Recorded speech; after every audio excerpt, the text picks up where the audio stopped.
కుక్కలకు భోజనం పెట్టడం ద్వారా లభించే 8 లాభాల గురించి ఇవాల్టి కథ. ఒక ఊళ్ళో ఒక నల్ల రంగు కుక్క ఉండేది. ఆ కుక్క భోజనం కోసం ఊరిలోని ప్రతి సందు, ప్రతి ఇల్లు తిరిగి భోజనం కోసం వెతుక్కునేది. చాలాసార్లు పాడైపోయిన, తినడానికి వీలు లేని భోజనం తిని కడుపు నింపుకునేది. కాని రాత్రిళ్లు మాత్రం ఎంతో నిజాయితీగా దొంగల నుండి, అడవి జంతువుల నుండి ఊరిని కాపాడాలని ప్రయత్నించేది. ఆ ఊరిలో ఉన్న గురువుగారి దగ్గరికి వెళ్లి, స్వామి, ఈ కుక్క జీవితం జీవించడం చాలా కష్టంగా ఉంది.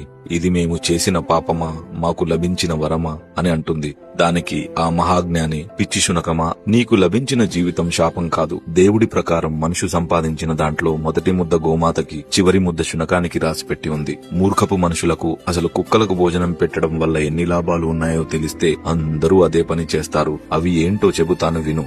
మొదటిది, కుక్క తనకు భోజనం పెట్టిన వారిని దైవంగా భావిస్తుంది కాబట్టి మనిషి వడ్డించింది ప్రసాదంగా తిని తృప్తిగా దీవిస్తుంది. రెండవది, శునకం కాలభైరవుని రూపం కాబట్టి శునకాన్ని ప్రసన్నం చేసుకునే వారికి శని ప్రభావం తక్కువగా ఉంటుంది. 3, కుక్కకు పెట్టిన ఒక్క ముద్ద వల్ల మనుషులు ఇంటికి, పంటకి, పిల్లలకి అన్నిటికీ కాపలా కాస్తూ నమ్మకంగా ఉంటుంది.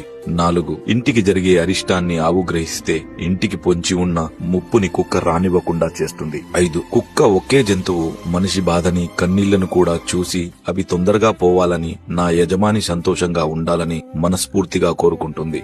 6, ఇంట్లో వాళ్ళు బయటికి వెళ్లేటప్పుడు బాధపడుతూ తిరిగి వచ్చాక ఎంతో సంతోషపడే ఏకైక జంతువు కుక్క మాత్రమే. 7, ప్రాణం పోసిన కన్నపుల్లలు పట్టించుకోకపోయినా పట్టెడు అన్నం పెట్టిన యజమాని